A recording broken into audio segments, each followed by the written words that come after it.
성도님들, 복수에 대해서 지난 시간에 우리가 나눴는데요. 지난 시간에 우리가 다 하질 못해서 오늘 같이 또 말씀을 더 나누게 되었습니다. 근데 이것을 나눠서 또 이렇게 2시간을 더 하게 되면은 아웃라인이 안 잡히고 전체적인 그림이 보이질 않아서 성도님들께 누가 될까 해서 오늘 한꺼번에 다 하느라고 이렇게 인쇄물을 준비해 왔습니다. 우리 마태복음 5장 38절에서 42절 말씀 우리 같이 읽어보겠습니다. 시작. 또 눈은 눈으로 이는 이로 갚으라 하였다는 것을 너희가 들었으나 나는 너희에게 이르노니 악한 자를 대적하지 말라. 누구든지 내 오른편 뺨을 치거든 왼편도 돌려대며 또 너를 고발하여 속옷을 가지고자 하는 자에게 겉옷까지도 가지게 하며 또 누구든지 너로 억지로 오리를 가게 하거든 그 사람과 심리를 동행하고 내게 구하는 자에게 주며 내게 꾸고자 하는 자에게 거절하지 말라. 오늘 말씀에 보면은 39절 말씀에 보면은 악한 자를 대적하지 말라 이렇게 말씀하시잖아요. 그 굵은 글씨 보시면 악한 자를 대적하지 말라고, 그 왼편도 돌려대라고, 겉옷까지도 가지게 하라고, 그 사람과 심리를 동행하라고, 구하는 자에게 주라고, 꾸고자 하는 자에게 거절하지 말라고, 악한 자를 대적하지 말라고 그렇게 하나님 주님께서 말씀을 하시니까 이 톨스토이라고 하는 이 러시아의 대문호죠. 부활이라는 책도 짓고 전쟁과 평화라고 하는 영화도 나오고 그랬잖아요. 이분의 다 소설들인데 대문호예요, 이분이. 이 톨스토이가 주님의 이 말씀을 액면 그대로 받아들여야 한다고 말하면서 액면 그대로 받아들인다는 건 뭐예요? 악한 자를 대적하면 안 된다고. 그러니까 군대나 경찰이나 심지어 치안 판사들을 두는 것도 비기독교적인 것이라고 주장을 했어요, 이 사람이. 그래서 톨스토이는 악을 저항해서는 안 된다고 주장을 했어요. 이 문자주의라고 하는 거예요. 성경 전체로 이걸 해석하는 게 아니라 여기에 성경에 이렇게 나와 있지 않느냐, 이게 이제 문자주의거든요. 그러니까 얼핏 생각하면 굉장히 맞는 말 같은데 성경 전체로 보는 게 아니라 그냥 그 문자만 이렇게 보고 해석을 하는 이 문자주의에 이 사람이 빠진 거예요, 이 톨스토이가. 그래서 악을 저항해서는 안 된다 이렇게 주장을 했어요. 그는 주님의 이 말씀이 무제한적인 것이며 이 말씀이 어떤 특수 상태 아래서만 그렇다고 말하지 않는다고 했습니다. 무슨 뜻이냐면 어떤 경우든 예외가 없다는 말을 한 거예요, 이 사람이. 그러니까 어떤 경우든 예외가 없이 악을 저항하면 안 된다, 악한 자를 대적하면 안 된다, 항상 이 말씀 이대로 살아야 된다, 이렇게 주장을 했어요. 문제는 이런 식으로 말씀을 오해하게 되면은 자칫 악을 방관할 수 있고 지혜 없이 행할 수 있다는 것입니다. 이런 위험성이 있음에도 불구하고 톨스토이는 이 말씀에 대하여 사람들의 사상에 큰 영향을 주었죠. 그러니까 톨스토이즘이라고 하는 게 있는 거예요, 지금 현재. 톨스토이즘이 뭐냐면 무정부주의인 거예요. 아까 위에서 얘기했던 다 필요 없다는 거예요. 개인의 자유가 중요하다는 거예요. 그래서 실제로 톨스토이와 비슷한 생각을 하는 사람들이 많이 있습니다. 성경 전체를 보는 게 아니라 문자주의에 빠져서 이 구절을 그렇게 이해하는 사람들이 많이 있습니다. 지금도 많습니다. 그렇기 때문에 오늘 본문 말씀을 균형 있게 잘 이해할 필요가 있습니다. 오늘 본문 말씀을 두 가지로 나눠서 설교하겠습니다. 우리 첫 번째 같이 읽어보겠습니다. 시작. 오늘 본문 말씀은 하나님의 공의가 필요 없다고 말씀하신 것이 아닙니다. 즉 오늘 본문 말씀을 악을 방관하라는 말씀이 아닙니다. 악을 방관하라는 게 아니에요. 악한 자를 대적하지 말라라니까. 악한 자가 무슨 짓을 하든지 그냥 방관하고 가만히 있어라. 공의롭게 살지 말아라. 그런 걸 얘기하는 게 아니라는 거예요. 그 성경의 요한복음 18장에도 보면 이제 이 말씀이 있죠. 22절에서 23절 같이 읽어보겠습니다. 이 말씀을 하심에 곁에 섰던 아랫사람 하나가 손으로 예수를 쳐 이르되 내가 대제사장에게 이같이 대답하느냐 하니 예수께서 대답하시되 내가 말을 잘못하였으면 그 잘못한 것을 증언하라. 바른 말을 하였으면 내가 어찌하여 나를 치느냐 하시더라. 문맥에 보면은 주님께서 악한 자를 상대하고 계세요. 악한 자가 누구냐 하면 그때 당시 이 대제사장이 주님께 악한 짓을 하는 사람인데 주님께서는 지금 악한 사람을 상대하고 계세요. 당시 대제사장은 정당한 고소인도 없이 불법적으로 예수님을 잡아왔죠. 변호하는 증인도 없이 불법적으로 재판을 진행을 했어요. 그리고 예수님께 자백을 강요했습니다. 이때 주님께서는 합법적인 절차에 따라 증인을 불러올 것을 말씀하셨죠. 21절에 우리가 이 공간이 부족해서 21절까지 다 담지 못했지만 21절에 보면은 증인을 불러와서 확인해 보면 네가 안다 얘기를 했습니다. 증인을 불러오라는 거요. 22절에 이 말씀을 하시매라고 하는 게 바로 이 21절에 그 증인을 불러오라는 그 말씀을 얘기를 하는 거예요. 증인을 불러오라고 그렇게 얘기를 하니까 다시 말해서 이 말씀을 하시매 그러자 한 사람이 예수님을 손으로 때렸다고 22절에 말씀하세요. 손으로 예수님을 때렸습니다. 그때 주님께서 뺨을 돌려대신 것이 아니에요. 오른편 뺨을 때리면 왼편을 돌려대라. 오늘 본문 말씀에 보면은 마태복음 5장 39절에 왼편도 돌려대라고 되어 있잖아요. 그러면 왜 주님께서 악한 자가 때리니까 왼편을 돌려댈 거 아니에요. 근데 주님께서 왼편을 돌려대신 게 아니에요. 이렇게 말씀을 하셨습니다. 23절에 예수께서 대답하시되 내가 말을 잘못하였으면 그 잘못한 것을 증거를 대라, 증언을 해라 이렇게 말씀하시면서 바른 말을 하였으면 내가 어찌하여 나를 때리느냐 주님께서 이렇게 말씀하셨다고. 지금 주님께서 무엇을 말씀하시는 것입니까? 율법이 정한 대로 공정한 재판을 하라는 것입니다.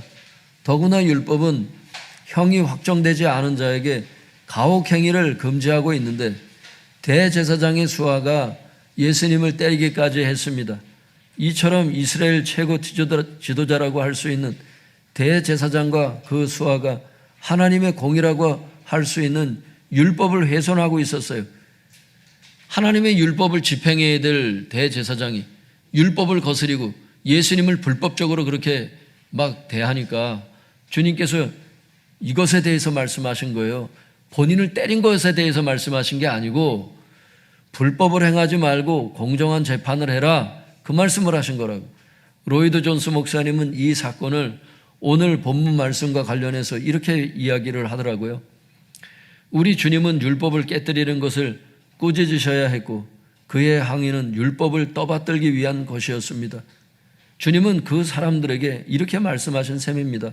너희는 이와 같이 나를 침으로써 율법을 깨뜨리고 있다라고 말입니다. 주님은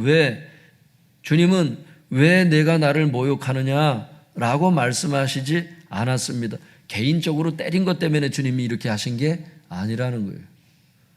주님은 우라통을 터뜨리거나 일신상의 모욕으로 받아들이지 않았습니다. 주님은 성을 내시거나 자기에 대한 관심을 보이지 않았습니다. 하지만 이 사람들에게 율법의 존엄성과 면목을 상기시키는데 관심을 가지셨습니다. 사도 바울도 정확히 이렇게 하였습니다. 사도행전 16장 37절에 보면은 사도 바울이 로마 사람이었잖아요. 근데 로마 사람을 함부로 징계할 수가 없었거든요. 정당한 재판이 있은 다음에 그렇게 어떤 재판을 한 다음에 어떤 징벌을 가하더라도 가했어야 되는데 로마 사람을 두들겨 패놓고 그것도 감옥에 가둬놓고선 나중에 로마 사람이라는 게 밝혀지니까 자기가 큰일 났거든요. 이 장교가. 그러니까 은밀히 그냥 풀어주려고 하는 거예요. 그때 사도 바울이 어떻게 했어요? 사도 바울이 가만히 안 있었어요. 왜 나를 때렸느냐 그것 때문에 그런 게 아니에요. 사도 바울도 정확히 이렇게 하였습니다. 사도행전 16장 37절에 그게 있거든요. 그는 투옥된 것에 항의하지 않았습니다. 그의 관심사는 치안관들이 자기를 투옥함으로써 불법을 자행하고 있었다는 것과 법을 수행하도록 임명받은 그들이 법을 깨뜨리고 있었음을 알게 하는 것에 있었습니다. 그래서 바울은 법의 존엄과 품위를 그들에게 상기시켜 준 것입니다. 그래서 그 사람들이 굉장히 미안해하고 자기들이 불법을 저지르는 것에 대해서 아주 부끄러워하는, 사도 바울이 그걸 부끄럽게 만든 거예요.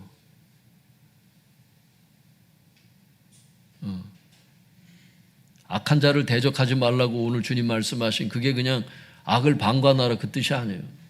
예수님도 그렇게 살지 않으셨고 사도 바울도 그렇게 살았던 게 아니에요. 계속 보겠습니다. 기독교인이 일신상의 모욕이나 자기 방어에 관심을 가져서는 안 됩니다.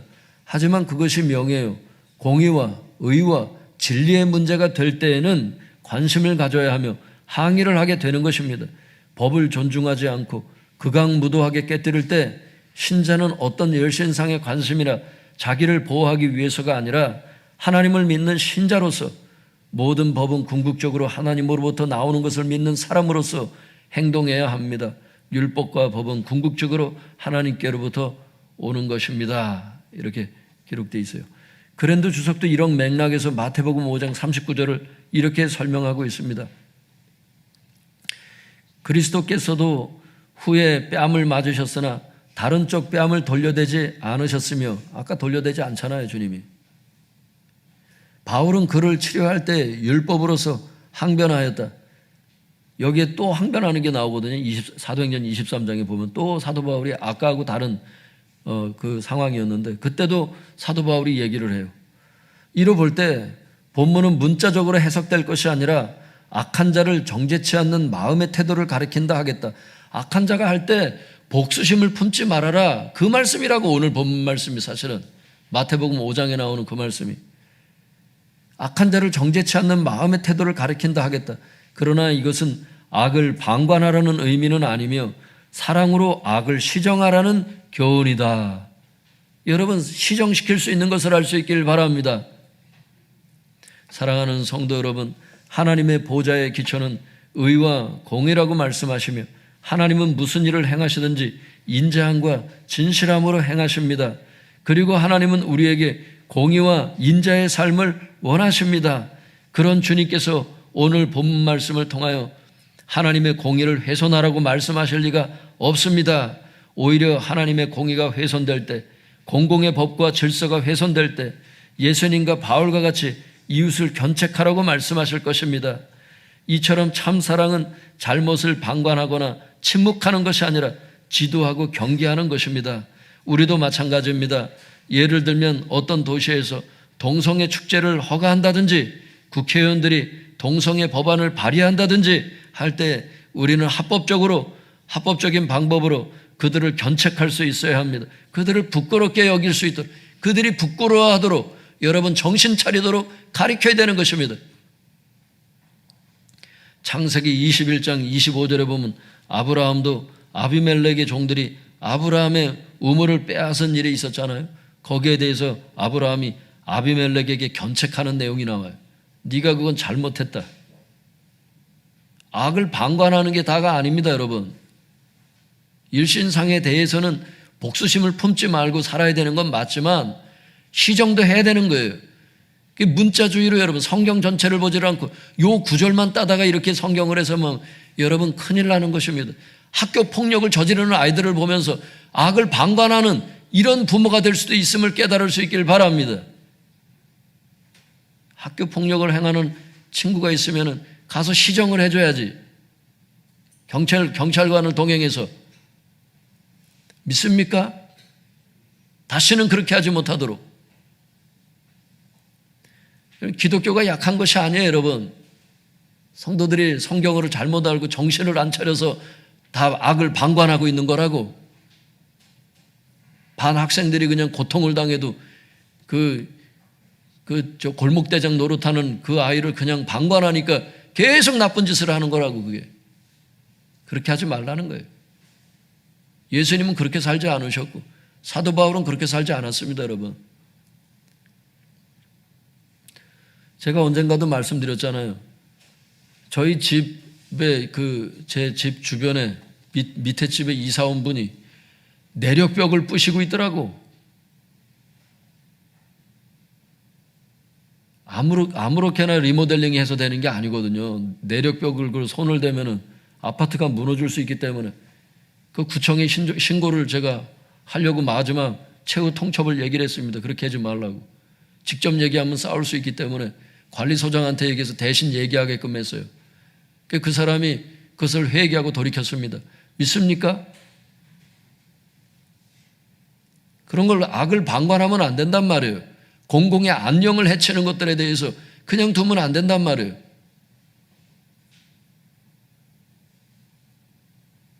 교회도 마찬가지예요.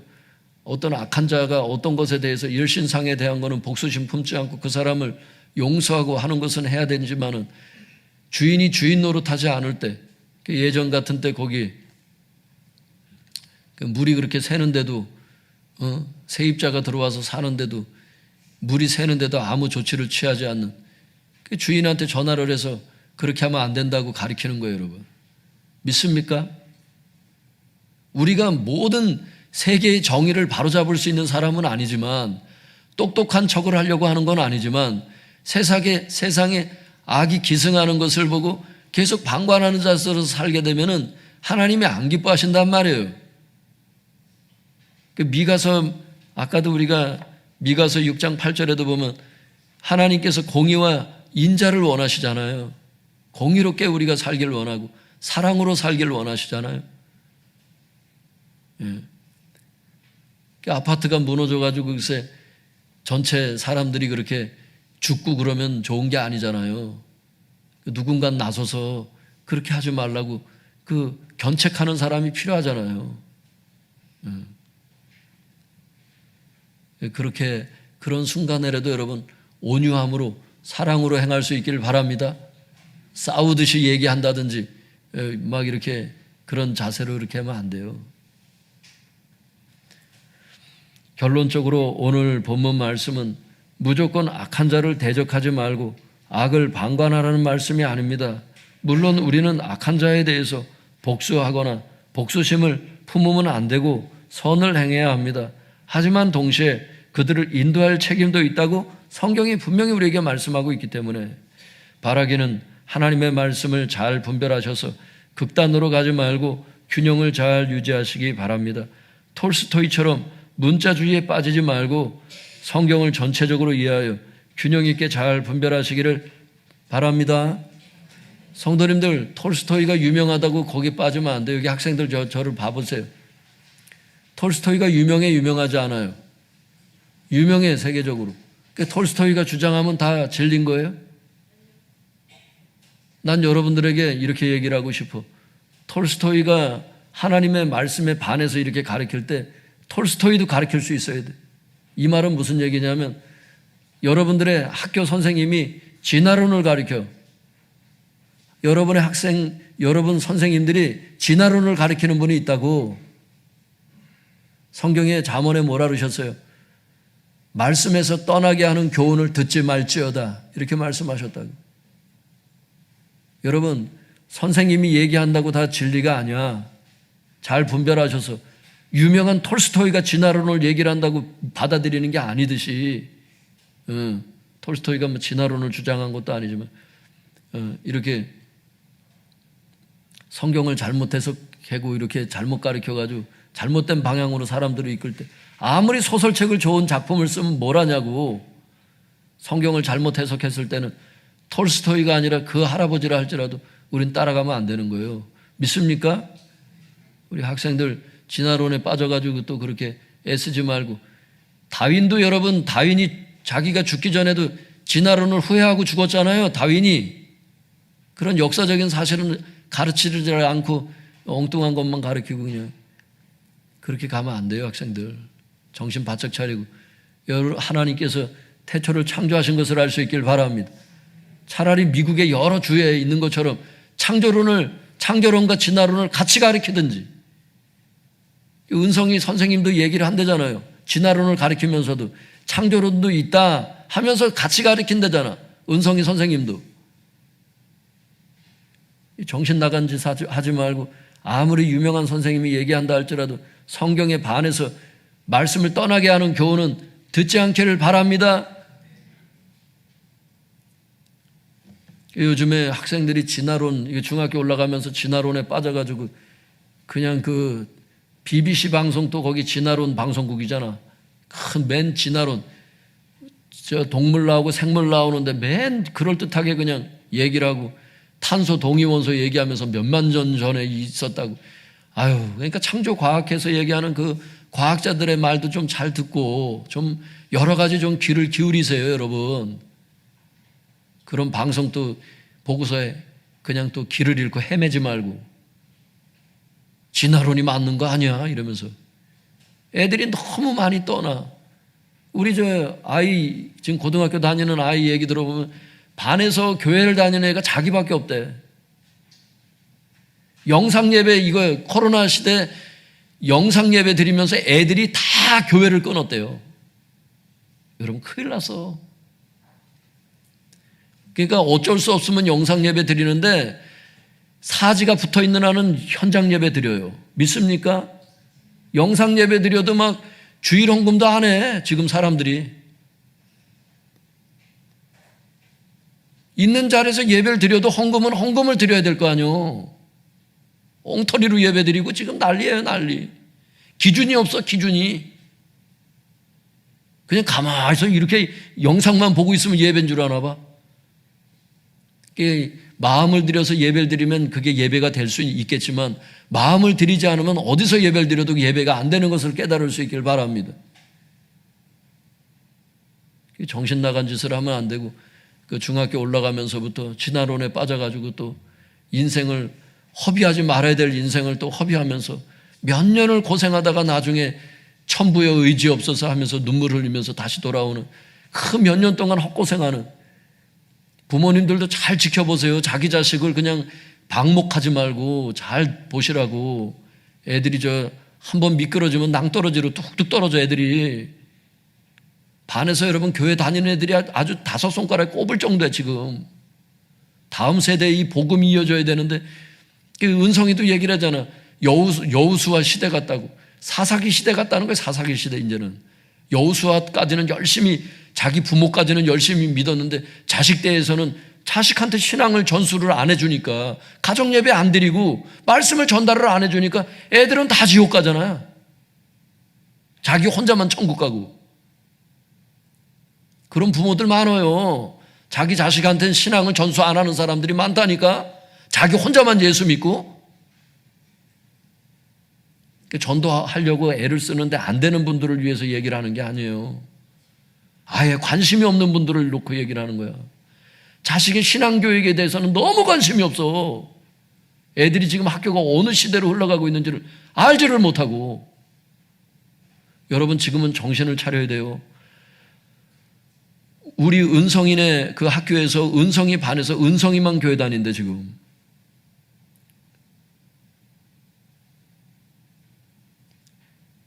쟤까지 교회를 안 다니면 얘네 반은 다 죽은 거야. 전도할 사람도 없어. 반에 쟤 하나가 없으면 쟤네 반에 전도할 사람도 없어. 여러분 여기 지금 청년들이 있는데요. 청년들 본인들이 다녔던 고등학교 때하고 달라 지금. 코로나 시국이 와서 영상 예배로만 몇 년을 드렸기 때문에 애들이 다 떨어졌대. 제가 예전에 8만 명 있는 교회도 있었고 2천 명 있는 교회에서도 제가 거기서 부교육자로 있었는데 제가 2천 명 있었던 2천 명 됐던 그 교세가 2천 명 됐던 그 교회는요. 지금은 지난번에 얘기를 하시잖아. 예전엔 초등부 주일학교도 이렇게 부서별로 다 나눠서 예배를 드렸는데 지금은 그냥 한 대 묶어서 드린대 그냥. 애들이 조금이니까.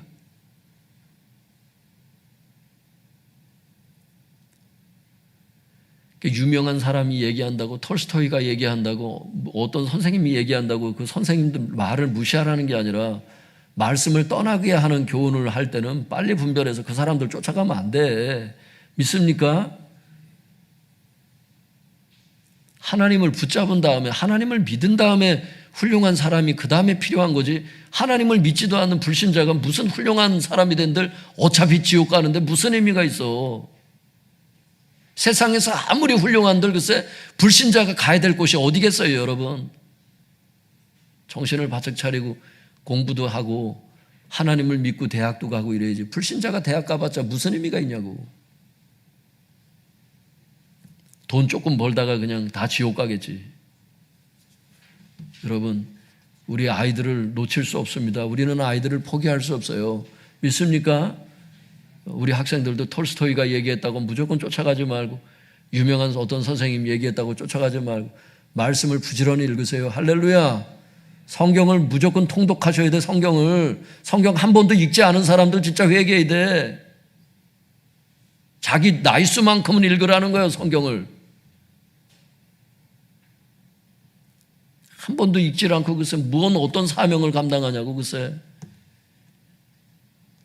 자기 나이수만큼 얘기를 하랬더니 또 연세 드신 분들이 또 고통을 당할까 봐 제가 말씀을 드리는데 그러니까 자기 나이수는 아니더라도 이게 몇 번을 읽어보세요. 몇 번은 5번 미만이라도 꼭 읽어보세요. 우리 학생들은 눈 좋을 때 열심히 읽고, 눈이 금방 나빠져 사람이. 중년 되면 벌써 돋보기, 다초점이라는 게 돋보기예요. 그게 다초점이 돋보기야. 돋보기 안경 써야 돼. 노안이라는 게 오거든. 어린 사람들은 이해를 못해요. 왜 눈이 나빠지지? 이런다니까.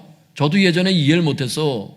어른들이 눈 나쁘다 그러고 그 바늘귀에다가 그 싣고 예전에 그거 해라 이해를 못하겠더라고. 그게 왜 안 보이지? 안 보여요.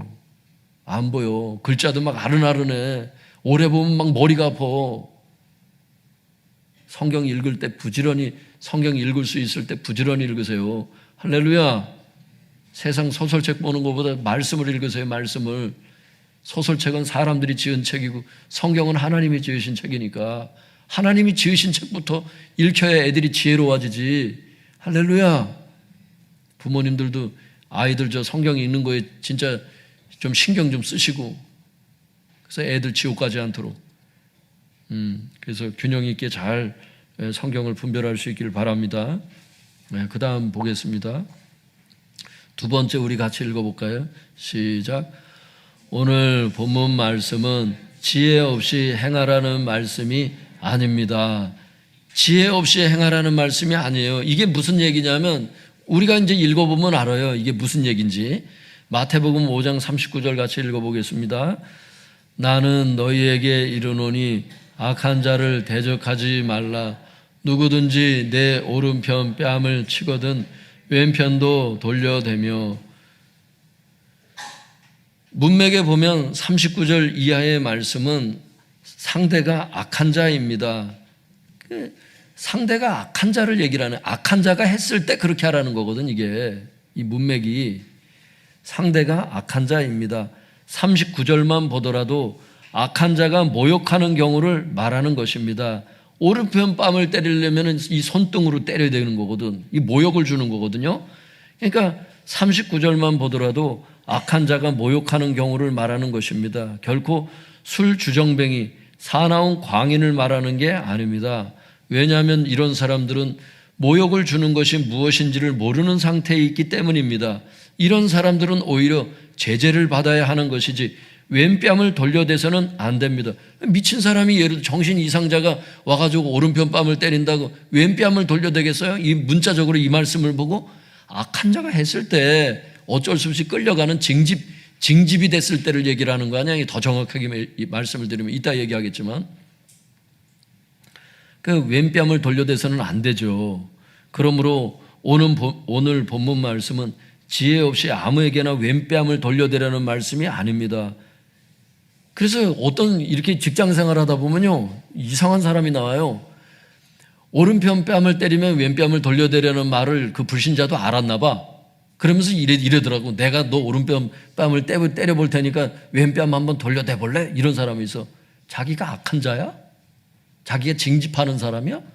문맥을 모르고 그런 소리를 하는 거야. 그러니까 이 정신 나간 소리를 하는 거야. 여러분 그런 사람한테 뺨 돌려댈 필요도 없고 더 이상 상대할 그게 아니에요. 그게 아예 대상이 안 돼. 믿습니까? 그렇다면 악한 자가 오른편 뺨을 때리면 무조건 왼뺨을 돌려대라는 또 의미입니까, 여러분? 이게 마태복음 10장 23절은 이 동네에서 너희를 박해하거든 저 동네로 피하라고 말씀하셨습니다.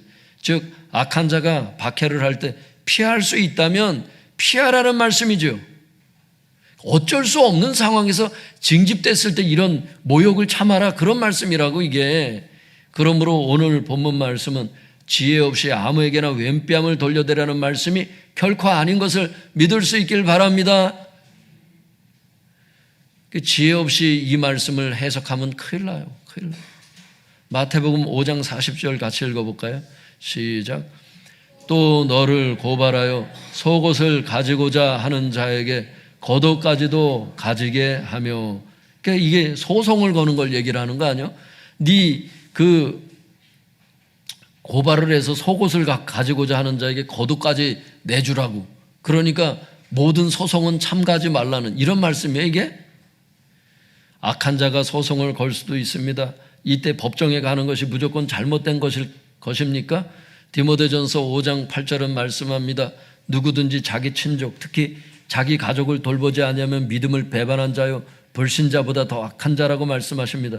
그러므로 소송 문제가 가족을 돌아볼 수 없을 만큼 큰 것일 때 우리는 가족을 돌보기 위해서 법정에서 이겨야 되죠. 오늘 본문 말씀은 크리스천은 무조건 법정에 가지 말라는 말씀이 결코 아닌 거라는 거예요.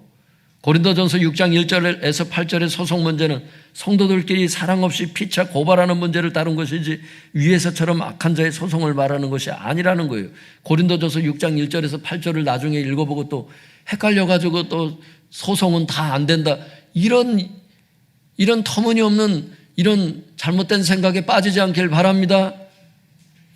여러분들, 제가 무조건 저 법정에 가라 이런 뜻도 아니에요. 오늘 제가 드리는 이 핵심을 이해하시죠? 지혜 없이 행하는 분 있을까봐 톨스토이처럼 이 문자주의에 빠져가지고 그대로 요대로 할까봐 제가 말씀을 드리는 거예요. 역사적으로 그대로 했던 사람들이 되게 많아. 의외로 되게 많아. 그 자기는 그걸 순종이라고 생각하고 왼뺨을 돌려댔겠지만 그게 괜히 고통을 당한 거예요. 괜히 당하지 말아야 될 고통을. 마태복음 5장 41절 읽어보겠습니다. 시작. 또 누구든지 너로 억지로 오리를 가게 하거든 그 사람과 심리를 동행하고. 이게 무슨 말씀이에요? WBC 주석은 이렇게 얘기를 해요. 여기서 사용된 앙가류 애인, 이 단어가 억지로 가게 하다 이런 동사거든요. 이 동사는 군대의 징발을 나타내는 전문 용어이다, 이렇게 되어 있어요. 즉 무슨 뜻이에요? 식민지 국가에 대한 탄압을 뜻하는 단어죠. 악한 법을 뜻해요. 그렇다고 해서 주님께서 무조건 악한 법에 대해서 지혜 없이 행하라는 말씀입니까? 아니에요. 고린도전서 7장 21절에 이런 말씀이 있어요. 네가 종으로 있을 때에 부름을 받았느냐? 염려하지 말라. 그러나 내가 자유롭게 될 수 있거든 그것을 이용하라. 이게 노예제도가 있었을 때에 이 성경이 기록됐잖아요. 그러니까 네가 종으로 있느냐, 이 종으로 있을 때 부름을 받았느냐, 염려하지 말라. 네가 자유롭게 될 수 있다면 자유롭게 되라. 당시 노예제도는 악한 법이었죠. 이 악법에 대해서 주님께서 말씀하시기를 자유롭게 될 수 있거든 이것을 이용하라고 말씀하십니다. 표준 세번역은 이렇게 번역을 했어요.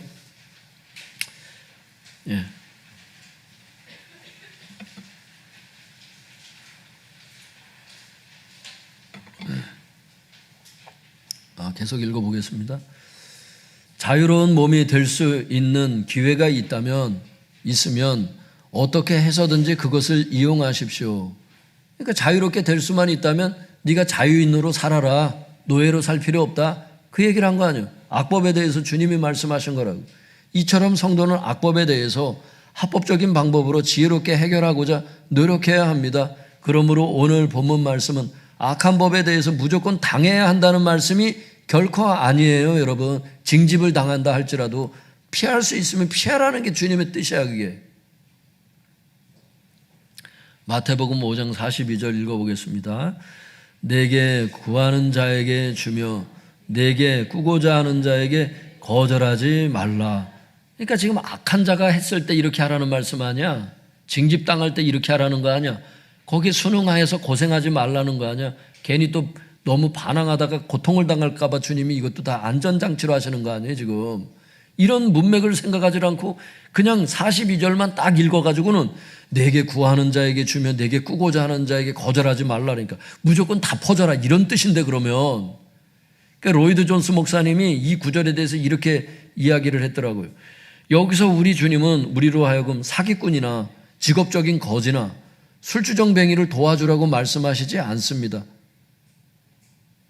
사기꾼, 직업적인 거지, 술주정뱅이 그 사람들을 도와주라는 얘기예요 지금. 어떤 사람이 술에 취하여 여러분에게 돈을 좀 달라고 요구한다고 합시다. 그가 하룻밤 숙박비 내기 위해서 위암이라는 구실을 붙여서 돈을 요구하긴 해도 여러분은 그가 가서 다시 술을 마셔버릴 것을 압니다. 여러분 그래서 우리 교회도 도와달라고 하는 분들이 간혹 예전에 교회 보면 계속 찾아와가지고 우리 목회자들하고 같이 회의를 했었잖아요. 돈을 주면 분명히 그걸 갖고 알코올 중독자가 가가지고 또 소주를 사 먹을 걸 우리가 알아. 그걸 예상을 못해요 여러분? 그 정도로 지혜가 없진 않잖아 우리가. 알잖아. 죄송합니다. 갑자기 어딜 가야 되는데 차비가 없어가지고 제가 그랬습니다. 다 뻥인 걸 안다고 우리가. 그래서 우리가 어떻게 무조건 돕질 않잖아. 그 다음부터 김밥 정도 사 먹을 수 있을 정도만 진짜 배고파서 오신 분일 수도 있기 때문에 그 정도만 도와주자. 이렇게 해서 그만큼만 딱 하잖아. 고주망탱이가 되도록 술을 먹도록 돈을 줄 수는 없다고. 이게 그 말씀이 아니란 말이에요. 42절이. 지혜롭게 해야지. 다시 술을 마셔버릴 것을 압니다. 우리 주님은 그런 사람을 격려하거나 도우라고 말씀하시지 않습니다. 바울은 이런 사람들에 대해서 누구든지 일하기 싫어하거든 먹지도 말게 하라 라고 했습니다. 그러므로 직업적인 거지들은 가난한 자가 아닙니다. 저는 그런 사람에게 주지 않습니다. 하지만 나의 형제가 궁핍하며 내가 이 세상 재물을 가지고 있어서 그를 도울 입장에 있다면 그를 불쌍히 여겨서 쌀독의 뚜껑을 닫지 않겠습니다. 도울 사람을 도우라는 거예요. 진짜 일하기 싫어하고 직업적으로 거지로 살길 원하는 자들을 그걸 도우는 게 아니에요 여러분. 성경의 그 정신을 알아야 돼. 성경은 뭐라고 말씀하시냐면 누구든지 일하기 싫어하거든 먹지도 말게 하라. 여러분 직장이 힘들지만 직장에 가서 내가 열심히 수고해서 돈을 벌어서 그것으로 벌어 먹으라는 거예요. 데살로니가 후서 3장에 보면은 그게 하나님의 뜻이라는 거예요. 직장이 힘들지만 열심히 가서 내가 돈을 벌어서 그것으로 내가 벌어 먹고 그리고 다른 사람을 도울 정도의 사람이 되라는 게 성경의 진리의 말씀입니다, 여러분. 직장이 힘들지만 직장에 내가 힘듦으로 말미암아 여러분 내 자녀와 다른 가족들이 여러분 안정을 누릴 수 있고 나의 고통이 여러분 그런데 기여할 수 있는 거예요. 직장 생활하는 성도님들 힘을 낼 수 있길 바랍니다. 여러분은 큰 일을 행하시는 거예요. 여러분 가족들을 건사하고 선교 헌금을 드리고 하나님 나라를 세우는데 교회를 세우는데 여러분의 그 물질 재정과 여러분의 그 축복이 여러분 얼마나 크게 작용하냐고. 여러분의 고통, 직장에서 당하는 고통이 그냥 단순한 고통이 아니에요, 여러분. 그것으로 말미암아 여러분 하나님 나라가 세워지고 여러분 큰 유익이 되는 것을 알 수 있길 바랍니다. 가족들이 그 직장에서 수고하는 그 직장인들을 위해서 가족들을 위해서 정말 중보기도 많이 하셔야 돼. 하나님 도와달라고, 피할 길을 내달라고, 직장생활을 감당할 수 있는 지혜와 능력과 체력을 달라고.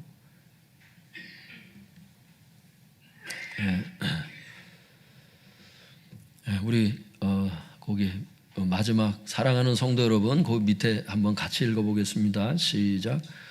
오늘 본문 말씀인 마태복음 5장 38절에서 42절은 지혜 없이 행하라는 말씀이 아닙니다. 물론 어쩔 수 없는 상황이라면 하나님께서 허락하시는 상황, 악한 자를 용서하고 선으로 악을 이겨야 합니다. 그러나 피할 수 있다면 언제든지 그 문제를 지혜롭게 해결하기를 하나님은 원하십니다. 하나님은 당신의 자녀들이 지혜롭기를 원하십니다. 그래서 당신의 자녀들이 고생하지 않기를 원하십니다. 오늘 본문 말씀을 톨스토이처럼 오해해서 일부러 고생하는 성도들이 없기를 바랍니다. 할렐루야. 예, 그래서 오늘 이 메시지가 여러분에게 필요할 것 같아요. 그래서 오늘 길지만 오늘 이걸 다 준비를 해서 이렇게 여러분에게 말씀드린 겁니다. 여러분 지혜롭게 사셔서 고생하지 않기를 바랍니다. 또 악을 방관하지 말고 이웃을 지도하고 인도하는 여러분 견책자의 역할도 감당할 수 있기를 바랍니다. 그것이 하나님의 뜻입니다. 기도하겠습니다. 성경 잘 분별하게 해달라고 기도하세요, 여러분. 또 오늘 깨달은 대로 우리 같이 주여 주여 부르짖고 통성해서 기도하겠습니다. 주여